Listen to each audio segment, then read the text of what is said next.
Can you handle this? Autobots, transform. And move in. It's I Love the 80s, and this is 1984. The flicks, the fashions, the trends, the tunes, the TV. Jackson was rushed to the hospital. Well, I did it. A totally awesome year that gave us these burning questions. Is the heart of rock and roll in Huey's pants? I'm average. How did those footloose kids learn to dance so fast? Unbelievable. And wait a minute, you mean that Wham guy's not straight? Surely you jest. Plus, detectives without socks. Got it, man. And the old lady who loved meat. Where's the beef? Where's the beef? Where's the beef? Because you love the 80s, because you still sleep with your Care Bears. Admit it. This is 1984.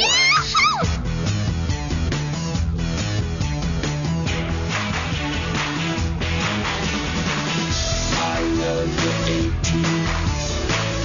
I love the 80s. Stick 'em! Ha ha ha! Stick 'em! Breaking happened truly in the mid-'70s, but it wasn't until MTV that everyone got to see it. Breakdancing became one of those phenomenons that everyone knew about. And all of a sudden, people were doing it at bar mitzvahs and sweet 16s. In 1984, I was going to one sweet 16 after another, and the first one I ever went to, a buddy of mine tried to break dance and split his pants. And ever since then, I'm like, there's no way I am too white to do that. I was heavily into breakdancing, and I used to have my spiked belt buckles, you know what I'm saying? I used to have my handkerchief. We would put a cardboard box down, a big radio, and we'd do these moves for change. I didn't do it. It's just some things that the fat Jewish kid with braces doesn't do. And breakdancing is right on top of the list. Was I not breakdancing at any point in 1984 is the question. I could spin on my back, I could show you right here. I can still do it. Say go, white boy, go! I learned how to do the, what's it called, the caterpillar? Where you would lay down on the ground and do that thing. What was it called? The worm. It was called the worm. Yeah, the worm. I could worm it backwards and forwards. I could do standing flips. I could do back handsprings. I could pop. Popping is just that sort of kind of undulation that you do with your body. Like that. That's popping. Remember they used to do the thing called battling? Oh, my cousin would dance in the mirror for hours and be like, I gotta go battle this dude at school tomorrow. I'm gonna do this and I'm gonna do that. What a wonderful alternative to fighting. Because the gangs in New York were apparently having dance contests instead of stabbing each other. Suddenly, Harlem had become like West Side Story. You people came to party and you want to do it right. Well, I was in the first movie Breaking. And the Breaking movies were very, like, happy, pastel outlines of what the hip-hop culture was about. Was Gabe Kaplan in that movie? I don't know. Who else was in Breaking? Popping Taco and Popping Pete, Turbo and Ozone is Shabba-Doo and Boogaloo Shrimp. The performances in Breakin' were incomparable. What are you worried about? You're the best, right? I remember crying. It was very moving. Even now, breakdancing holds a certain respect in the community, you know? You just respect breakdancing no matter how old it got. Now I gotta cut Footloose. Pick up your Sunday shoes. And something about Louise. Okay, here's a town where no one's allowed to dance. And then who moves in? A young kid who loves to dance. Problems? Galore. There a law against loud music? Let's watch that attitude, boy. This guy is so pissed about his situation that all he can do is just get out there and dance. My favorite thing is the stunt dancer that they bring in for Kevin Bacon during the big. Never gonna hide your heart. I thought Kevin Bacon really actually did that dance scene, and I found out later that he didn't, but it was actually one of the best dance scenes that I can ever remember. That scene where Chris Penn learns to dance, that's one of the greatest scenes in cinema. Let's hear it for the boys. Did the little dance. I remember they were trying to do that little walk. And I said, those are the goofiest looking white cats with no rhythm that I've ever seen. That's my favorite scene because it's so hopeful, it's so inspiring. If Kevin Bacon could teach Chris Penn to dance, then, I don't know, we might live in a world without war. Sarah Jessica Parker still has her square pegs hair. Cute. Laurie Singer, poor man's Daryl Hannah at the time, I guess. John Lithgow, really doing a fantastic job in that one. These days with this obscene rock and roll music, turn them into one big fiery cinder like fire. And finally, you know, he relinquished control, then it's just a massive release. It's wonderful. Let's dance!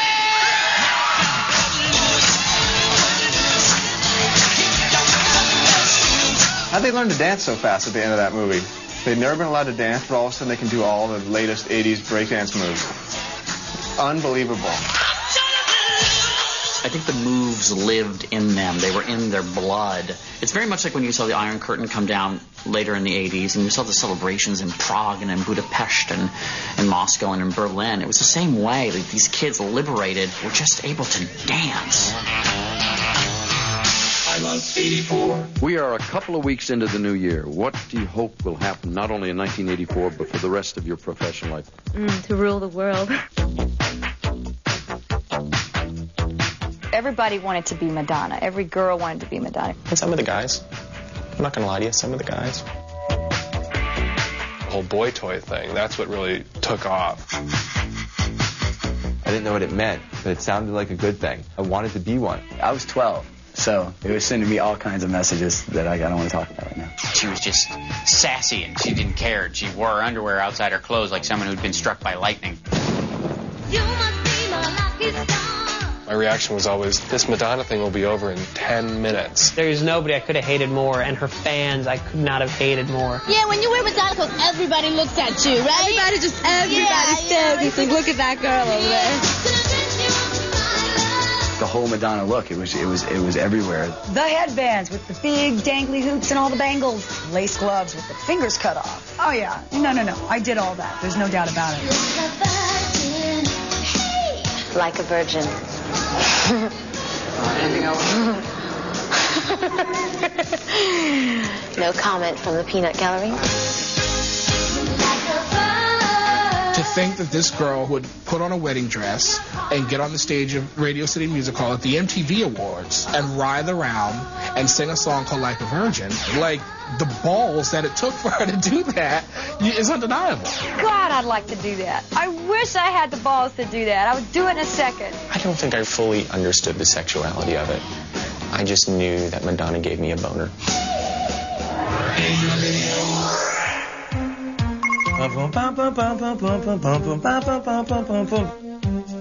Corey Hart.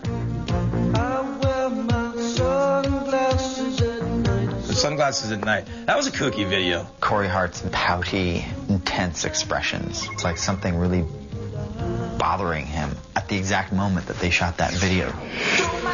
Don't mess around with the man in shades. Oh no. Oh no. Oh no. I think it's reckless behavior, because wearing sunglasses at night is only going to cause us to bump into things and fall down. I love 84. It certainly is a big bun. It's a very big bun.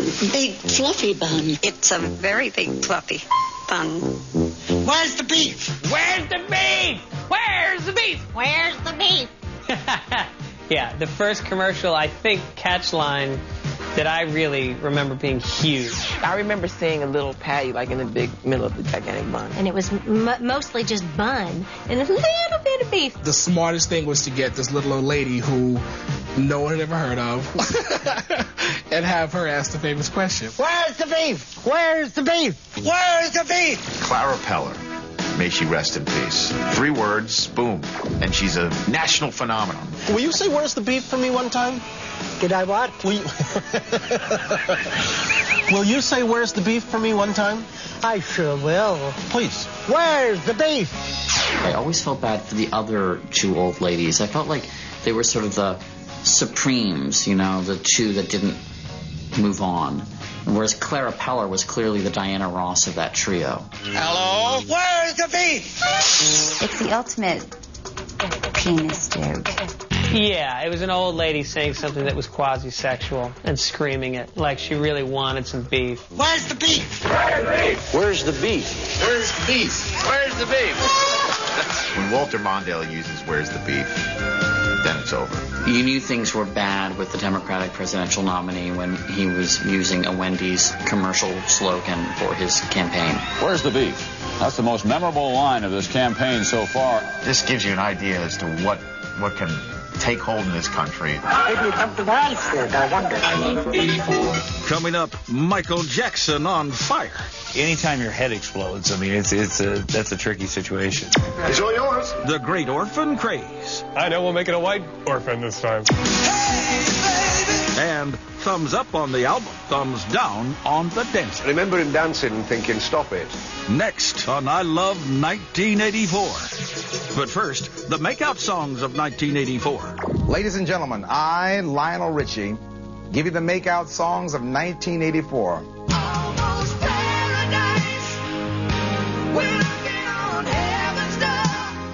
Almost Paradise by Mike Reno and Ann Wilson. Against All Odds by Phil Collins.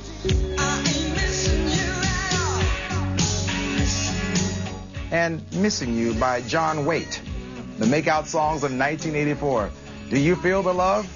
I think you do. Babes of 84. I'm Brett Michaels, and I bring you the babes of 1984. Paulina Porskova, hard to pronounce, babe. Daryl Hannah, amphibious, babe.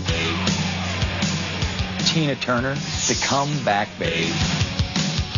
Heather Thomas, Fall Guy, babe. And of course, Geraldine Ferraro, Running Mate, babe. There you have it, the babes of 1984, and I ought to know. Babes of 84. I love you.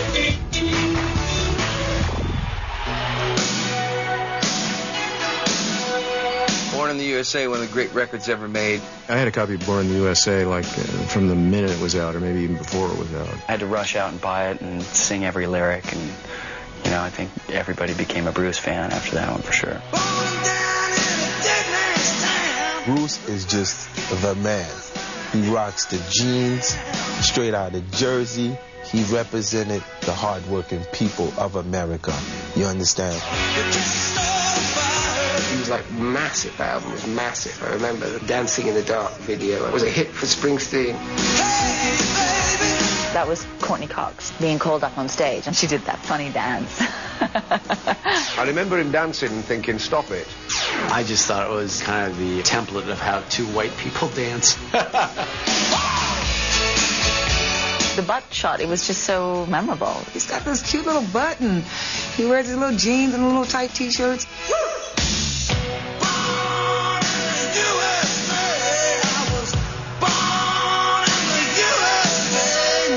I remember that Ronald Reagan adopted Born in the USA as his campaign song without Bruce Springsteen's knowledge. I thought it was profoundly stupid to adopt an anti-war song that they misunderstood and exploited for their own purposes. In true rock and roll you fashion, he says, "Don't you use my song, I don't care if you're the president," and that totally rocked.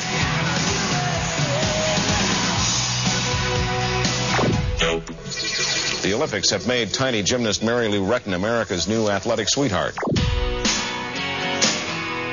Mary Lou Retton was this no-nonsense, no-frills girl from rural America, from West Virginia, who beat the communists. I was born in a small town. Yeah, 84 was a pretty good year for me. I have to admit, that was a pretty good summer. Well, I did it. That's what I've been working hard for, and it's been my long-time dream. I thought she was so cute in her little bob haircut, her big smile. She was great. She was pretty cheerful. Yeah. Well, it's all part of the gymnastics training is to get that grin. There's actually, those muscles are exercised. They would take barbells in their mouth like this. This small-town girl was only 7 years old when she was inspired to be a gymnast. Now at 16, Mary Lou's an international celebrity. I won the Olympics on a Friday night, and then Saturday, I remember all the headlines in all the papers with "A star is born overnight."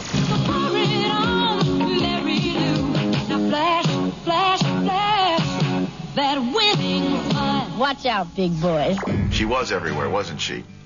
A little annoying. A little annoying, let's be honest. She was on that line. She had a toe over to annoying, but she really stayed on the endearing side. Everyone was captivated by Mary Lou Retton. Anytime a gymnast wins the gold medal, we are required as Americans to be captivated. America loved short people. Cute little short people like Mary Lou Retton, Gary Coleman, and Webster. I'm a C4. It's all yours. George, did we just buy a child? I had a crush on Webster. I sure did. And I wanted him to be my boyfriend. Webster was just so precocious and just idealized for us, the perennial child. So you keeping me? I just remember that every time I watched Webster, I would be reminded of how everybody was saying he was much older. He's like my age. He's like 40 or something, isn't he? Okay. Wasn't Webster getting Social Security by the time he was wrapping that show up? I mean, it all seemed a little bit weird. Why don't you come and ask for some help? I did, but you looked pretty busy when I went into your bedroom. Webster, of course, was a poor man's different strokes. These shows where little black kids wound up in the homes of rich white people. Didn't Gary Coleman fish that lake dry? And didn't he do it better? I sure hope he likes me. Orphans were hot in 1984. Yeah, more orphans. Get us another orphan. I know, we'll make it a white orphan this time. Where's your family, Punky? I don't know. You don't know? Punky Brewster was about a little girl who is abandoned by her father and left by her mother in a shopping mall and adopted by an older man. Punky Brewster had the guy from Police Academy looking after her. Cran cereal, milk, and stewed prunes. Prunes. Gross rude. It's a generational thing. He's old school, she's new school. She's trying to teach him how to be hip. I think that she was one of the original members of the hip-hop community. She had the bandanas and the baggy pants, and she had the different colored Converse. It was like Punky and Public Enemy. Don't believe the hype. Soleil Moon Frye, how'd you get the name? I knew you were going to. Yeah, you knew I was going to do that. It's from Annie Get Your Gun. You got the sun in the morning and the moon at night. I had a crush on Punky Brewster because at the time she would have been about 4 years younger than me, which is reasonable. Once I became a senior, she would have been a freshman. It could have worked out, I'm just saying. Soleil Moon Frye. I'm of 84. Hi, I'm Tracy Elizabeth Lords, and I bring you the hunks of 1984. Will this one do?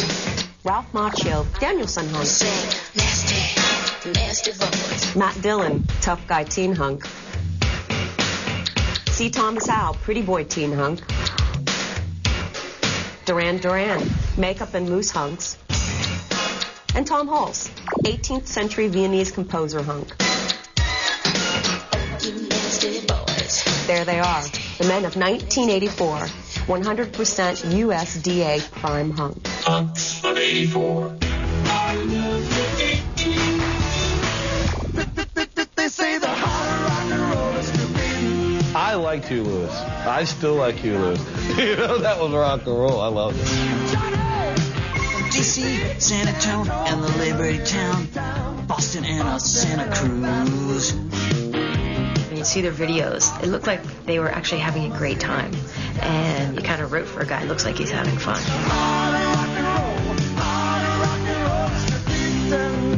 I love those videos. Everybody fell in love with him. He was so cute. I have heard the rumor that the news was in his pants, not behind him.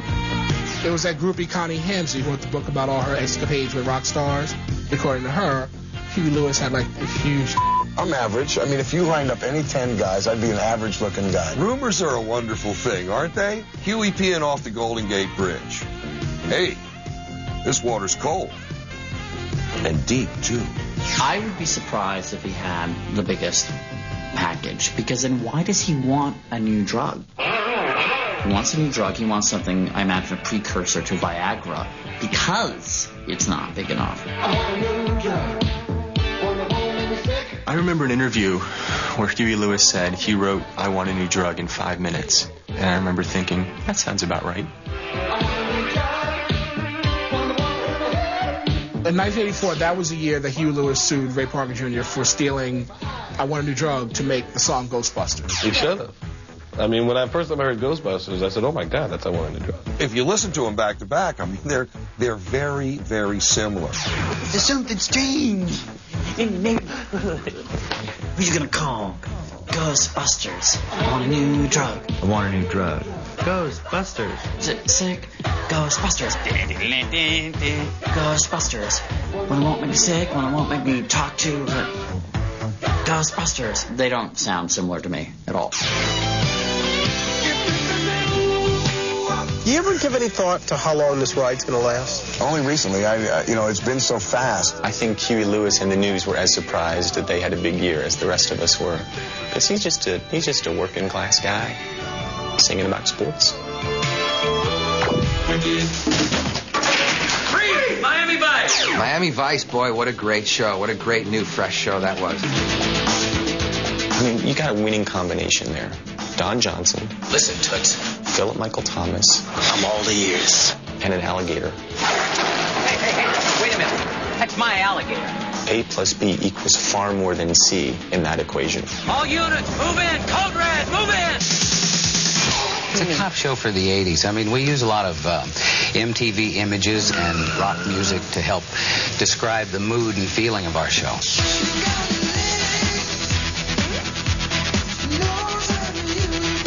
My dad was a Chicago homicide cop and a detective, and I saw very little of my father in Don Johnson or the other guy. Maybe it's my dad was a Chicago homicide cop. Maybe if my dad had been Miami homicide detective, he would have worn ice cream colored suits.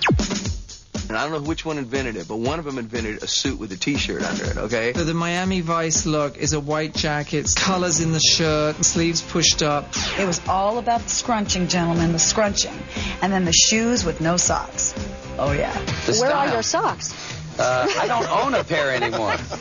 The look of Miami Vice just kind of washed over the country. Don Johnson did it, so the bandwagon ensued. I was 13 years old, strutting around in my, white linen jacket, my turquoise T-shirt.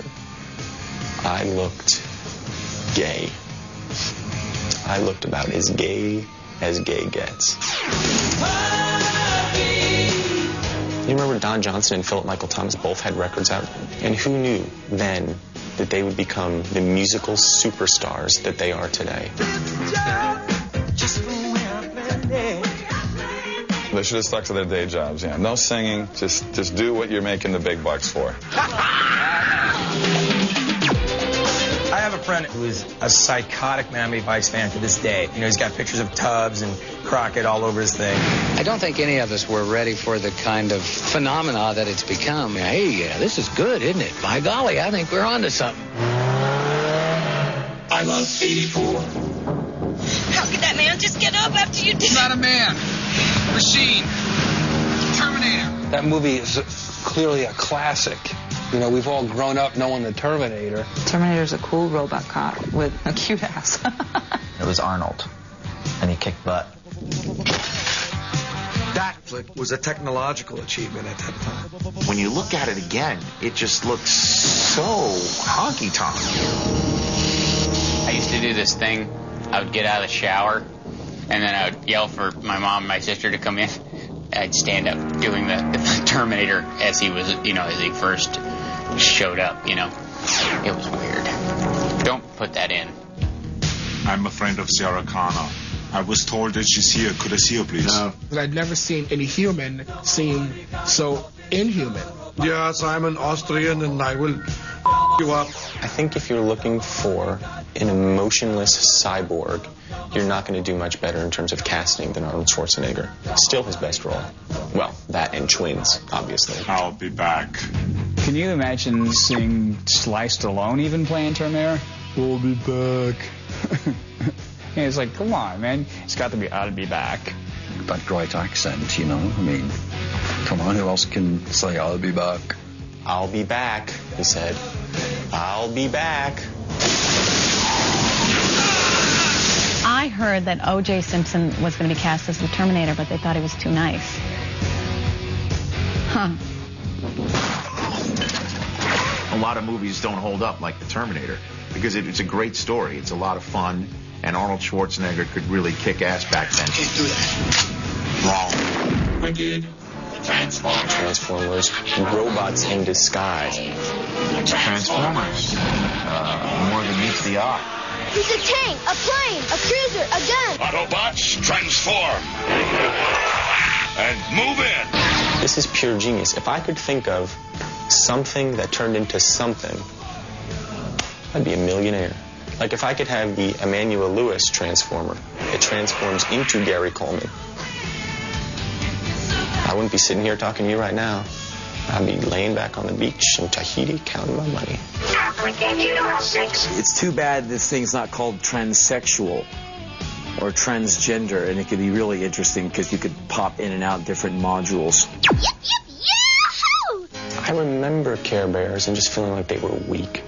I don't think Braveheart likes us anymore. When you contrast the Transformer with the Care Bear, honestly, even as a woman, which are you going to go for? Transformer.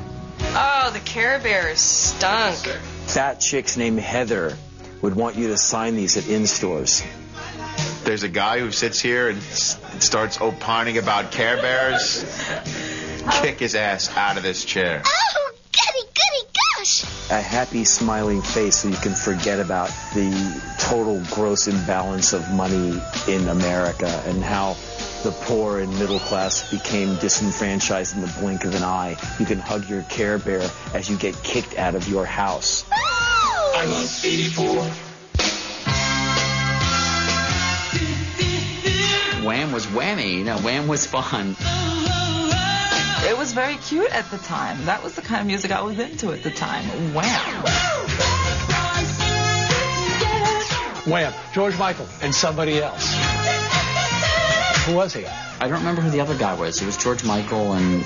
Michael Welmsley, whatever his name. What was his name? And the less important guy and the less attractive guy and the guy who didn't do much of anything. I thought it was a winning combination. George Michael and Andrew Ridgeley. Boyhood friends, musical partners, life partners, question mark? We don't know. But God, did they make beautiful music together. George Michael, I don't think me or my friends really had any sense of him being gay. We had a sense of him being British. I thought he was very happy. No, nobody knew George Michael was gay. Nobody even suspected. How could they? What would lead you to the conclusion that George Michael was gay? George Michael? Not the front man for Wham. Surely you jest. Wake me up before you go. I remember a lot of hopping around in the video Wake Me Up Before You Go Go. I feel like they're jack-in-the-boxes just sort of springing up everywhere.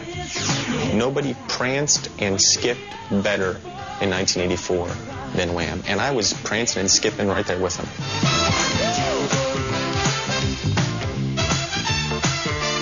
I'm on 84. Coming up, the parody that had metal dudes squirming in their spandex. It bothered me because it hit so close to home. Lionel's so busted. Did I think the bus looked like me? Absolutely not.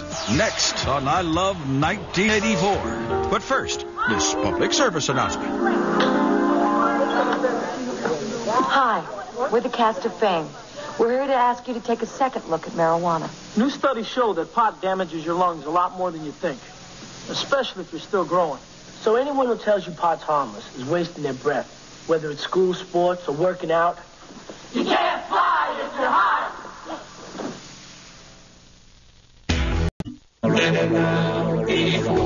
Hello, Weird Al Yankovic here. Let's take a look at how the world has changed since 1984. Recreational family vehicles. Then, the Chrysler Caravan, base priced at $8,669. Now, the Ford Explorer, base priced at $24,620. Super Bowl tickets. Then, $60. Now, $325. The Mac. Then, this wonderful machine had about 131,000 bytes of memory. Now, the latest version has over 500 million bytes of memory. To which the old Mac can only say one thing: bite me. Then and now, 84. I love the 80s. We are live in Hollywood at the premiere of Purple Rain. The party is happening, and you are invited. I saw Purple Rain the day before I left for college in 1984, and it blew my mind. Why are you a Prince fan? Because Prince is bad. I saw Purple Rain and then had sort of an obligatory erotic dream about Prince, like everybody did that year. Prince is the man. Was the man, is the man, was the man. Please welcome His Royal Badness, Prince. He had a purple limo, and he smelled like lavender. He used to wear women's Armani. And he was just really as cute as a button. Hey, take a listen. Tell me, do you like what you hear? Prince is the only one that can do what he did. You know what I'm saying? He did it and it was fly. What are you looking forward to seeing in this film? Prince. Anything more specific than that? Prince. Yeah, I think girls thought he was pretty sexy. Definitely sexy. He was a sexy, short little black man. He was kind of a sensitive jerk, in a way, you know? And girls like that. How can you just leave me standing alone in a world that's so cold? I totally bought his look. He just exuded sexuality, even though he probably only would come up to my navel, which isn't such a bad thing if you think about it. Gosh, that might have worked out great. Even a guy my size can get something. So I was very excited, and I was rooting for Prince. I don't care where we go. I don't care what we do. He was knocking back some of the hottest women of the day. At that time, I think he was dating Kim Basinger, or before that, Apollonia, I guess, during the movie. The true gift to me was his knowledge that he gave me. People wanted us to be married and have little babies and, you know, live in this purple world, you know, but no, it wasn't that. Tragic but true. Totally. I can't believe this. They forgot my birthday. 16 Candles. Like, I'm 30, and everybody around that age, you know, the John Hughes movies are a huge part of who they are. You saw like 16 Candles. You went like, this is my high school they're talking about. I know that guy, and I know all these guys. I love the best. Molly Ringwald was every girl's hero. She was a girl next door that was approachable and lovable and kind of shy. I loved the scene when the grandparents come and they're checking out how much she's grown. I just think that's hilarious. She's gotten her boobies. Oh, I'd better go get my magnifying glass. And they are so perky. I identified with that. And I was a late developer. I didn't need a bra when all my girlfriends needed one. It took forever. Here's this girl who needs a little privacy. She wants to date cute guys, and the only guy who's after her is this total dork.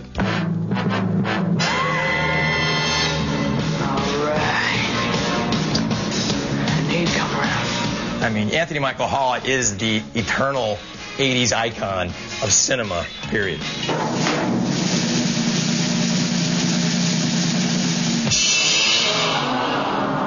I could relate to Anthony Michael Hall, but I also related to Long Duck Dong because I oftentimes was misunderstood.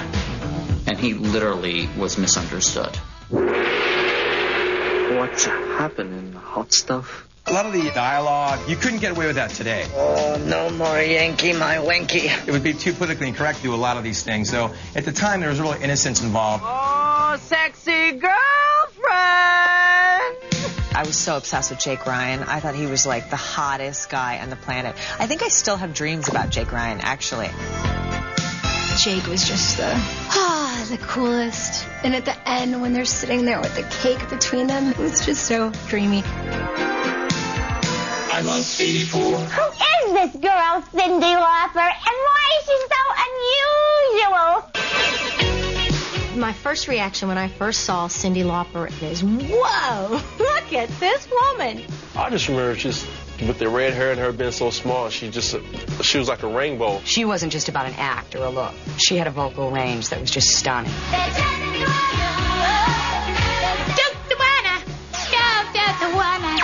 I think anyone with a father like Cyndi Lauper's in that video should probably get out of the house as much as possible and have as much fun as possible. Was that really her dad? They used to say it was her dad. Yeah, people thought he was really her father. These people are stupid. I remember when she got into the whole WWF thing, which some people may have thought was detrimental to her career. I don't know, but all I can tell you is, you don't see Bono hanging out with Captain Lou Albano. It was really cool when she came out with this song about, masturbation. And everyone was like, oh.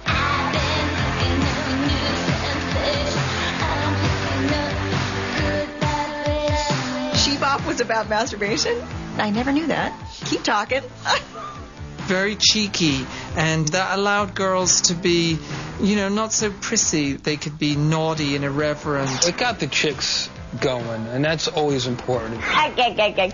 News break. Jackson was rushed to the hospital last night after a bizarre accident set his hair on fire while he was filming a television commercial. When Michael Jackson's hair caught fire, I was nowhere near the scene. I'm just saying that for the record. I'm not, I don't drink Pepsi, and I wasn't there.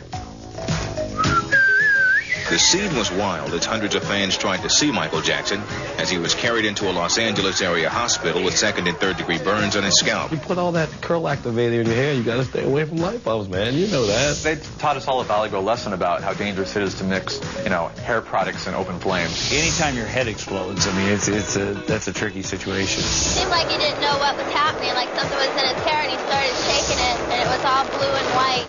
Was it like the first form of plastic surgery or a good excuse, like if I burn myself, then they'll have to fix it? Girls started crying and all the lights went off immediately. We thought it was part of the act that was going on. That was a big scandal for a while. That's what people really cared, whether his hair caught on fire. That was a long time ago. Hello? Hello? Is it me you're looking for? If so, press 1. What we see happening in the Lionel Richie Hello video is illegal in most states. This poor blind girl is completely being exploited by this man with horrible hair and oversized jacket. I long to see the sunlight in your hand. She was a student in Lionel's sculpting class, and she was blind, but love made her see what Lionel looked like. That's another part that stands out in the video where she was like, Tell me what you think of it.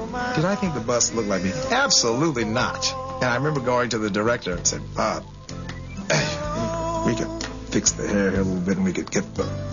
And Bob looked at me and said, Lionel, she's blind. Hello? Is it me you're looking for? I love 84. Coming up, bow your heads. You're in the presence of comedy greatness. What we do is if we need that extra push over the cliff, you know what we do? Spinal Tap is one of the most brilliant films I've ever seen. You put it up to 11, exactly. Next on I Love 1984. But first, Mr. and Ms. 1984. Hello? It's the Dice Man, with the moment you've all been waiting for. Time to name Mr. and Ms. 1984. I can barely contain my excitement. He was a guy, but he dressed like a chick and sang like one too. So guess what? Boy George is Mr. and Ms. 1984. There you go. 2 genders for the price of 1. Now get out of here. Mr. and Mrs. I-9. Born in 84. I'm Soleil Moonfire. Here's a look at some of 1984's very special births. Mandy Moore, Freddy Krueger, Kelly Osbourne, Hair Moose, and of course my show, Punky Brewster. There it is, the miracle of life, 80s style. Born in 84. I love Big bottom, talk about bun cakes, my girl's got 'em. Spinal Tap is one of the most brilliant films I've ever seen. End of story. I heard that Spinal Tap was mocking Iron Maiden. They say it's like the Black Sabbath story. How much more black could this be? And the answer is none. None more black. Oh, just everyone, a quiet riot. And in the first review of Spinal Tap, our name was mentioned in the review. Remember that? I didn't like that either. Take a little bit of the cheekiness out of it, and it was so real. I mean, barring stuff like getting stuck in the pot and having an aluminum-covered cucumber down your pants, it's like, man, this is so real, the amps going to 11. What we do is if we need that extra push over the cliff, you know what we do? Put it up to 11. 11, exactly. One louder. Why don't you just make 10 louder and make 10 be the top number and make that a little louder? These go to 11. It bothered me because it hit so close to home. The review you had on Shark Sandwich, which was merely a 2-word review, just said sandwich.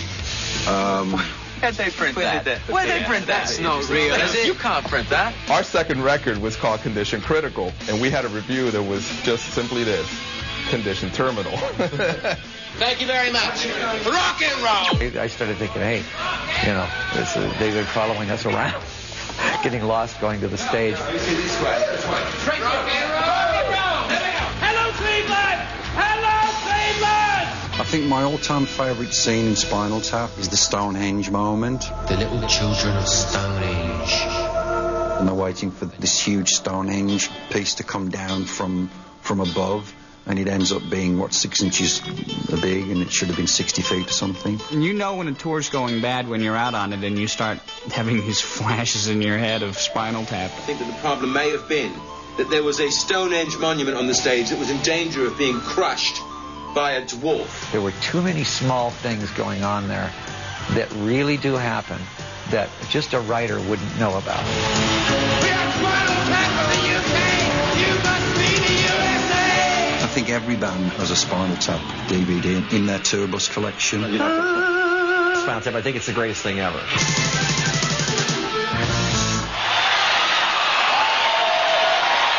I love 84.